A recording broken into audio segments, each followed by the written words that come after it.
मेरे प्यारे गुरुमुख बंधुओं, परमात्मा की प्राप्ति की आशा रखने वाला जिज्ञासु जब भक्ति पथ पर अपना कदम रखता है तब माया अपने विभिन्न रूप बनाकर उसे पथभ्रष्ट करने का प्रयास करती है। यदि साधक माया से आकर्षित हो जाता है तो अनेक प्रकार के अवगुण इसमें प्रविष्ट हो जाते हैं, जिनके फलस्वरूप वो अपने लक्ष्य को भूल जाता है। ऐसे समय में पूर्ण सद्गुरु के मार्गदर्शन से उसका जीवन फिर से उज्जवल हो सकता है। गलती हर एक इंसान करता है, परंतु जिसे अपनी गलती का एहसास हो जाए और दोबारा वो गलती न करने का दृढ़ संकल्प करे तो सही अर्थों में ही उसे प्रायश्चित कहा जाता है। जो इस प्रकार प्रायश्चित करके अपने हृदय को स्वच्छ कर लेता है तो निश्चय ही उसका भविष्य उज्जवल हो जाता है। पश्चाताप की ज्वाला स्वच्छ एवं सरल हृदय में ही उठा करती है। जिसने अपने पापों को समझकर सदा सदा के लिए पापों से अपना मुख मोड़ लिया, ऐसा व्यक्ति यदि समाज में रहता है तो एक अच्छा इंसान बनकर उभरता है। यदि भक्ति मार्ग का साधक है तो निश्चय ही ऐसा प्रायश्चित उसे प्रभु के पाद कदमों तक अवश्य ही पहुँचाने का कार्य करेगा। ऐसा प्रायश्चित किया था सूरदास जी ने, तुलसीदास जी ने, अजामिल एवं गणिका ने। ऐसे कई उदाहरण हैं कि जिनके जीवन में एक ऐसा मोड़ आया जिसका द्वार त्रिलोकीनाथ भगवान के चरण कमलों में ही जाके रुका। इन्हें ऐसी ठोकर लगी कि ठाकुर को प्राप्त करके ही अपने हृदय को शांत किया और महान व्यक्तित्व के रूप में इस संसार में प्रकट हुए।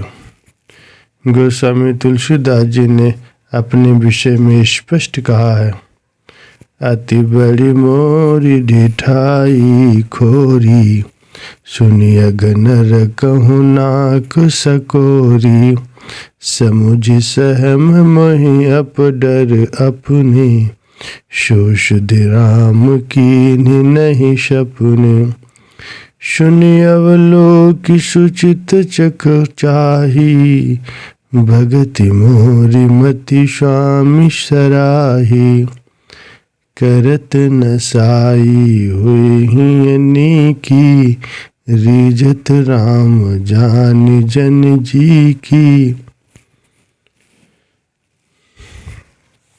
मेरे पापों को सुनकर तो नरक ने भी नाक सिकोड़ ली कि नरक में भी इसके लिए कोई जगह नहीं है। तो भी जब मैंने श्री राम जी की शरण ली, अपने कर्मों का प्रायश्चित किया, तो उन्होंने मेरे कृत कर्मों का स्वप्न में भी स्मरण नहीं किया। मुझे क्षमा करके अपनी अविचल भक्ति से मेरी झोली भर दी और मेरी आत्मा को आनंद में शराबोर कर दिया। इस चौपाई में गोस्वामी तुलसीदास जी ने प्रभु की उदारता की ओर संकेत करते हुए कहा है कि जो सेवक अपने जीवन का सुधार करना चाहता है, यदि वो दुराचारी भी हो परंतु शुद्ध हृदय से पश्चाताप कर ले, प्रभु का ये विरध है कि उस सेवक को भक्ति की अनमोल संपदा से वे माला माल कर देते हैं।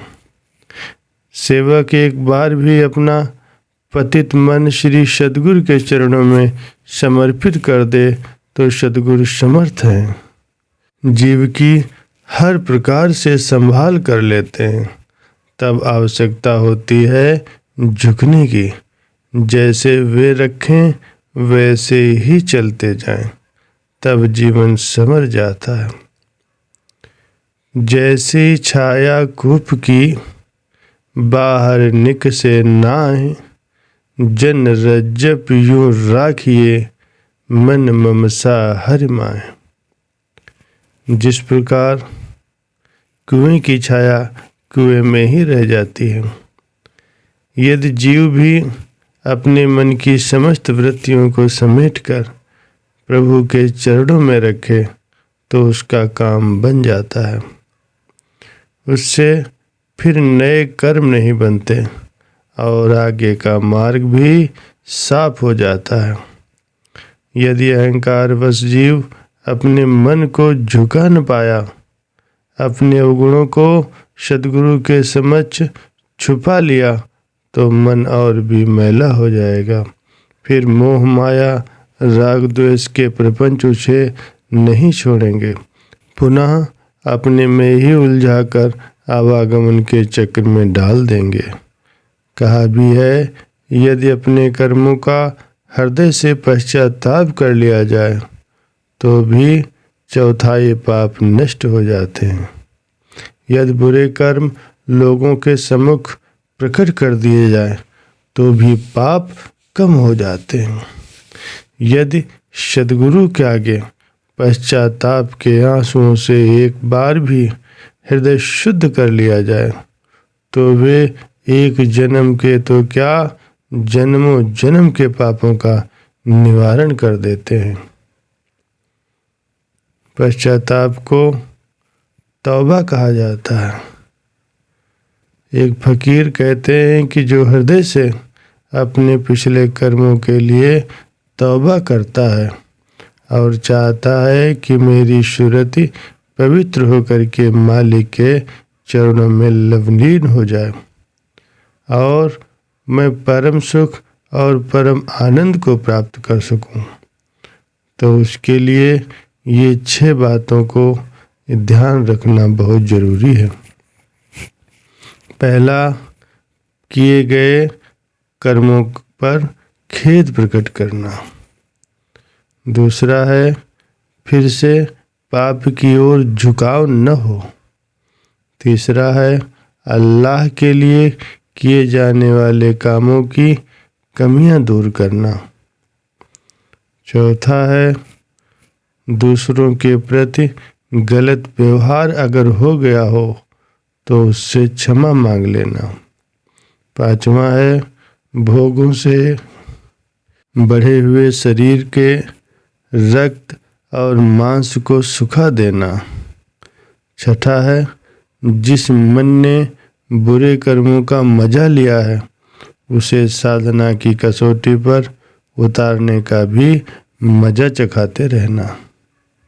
इन 6 बातों को यदि हृदय में हर समय याद रखा जाए तो निश्चय ही मन बुरे कर्मों की ओर नहीं जाएगा और सूरत निर्मल होकर के दिव्य परम आनंद को प्राप्त कर सकेगी। बोलो जयकारा बोल मेरे श्री गुरु महाराज जी की जय।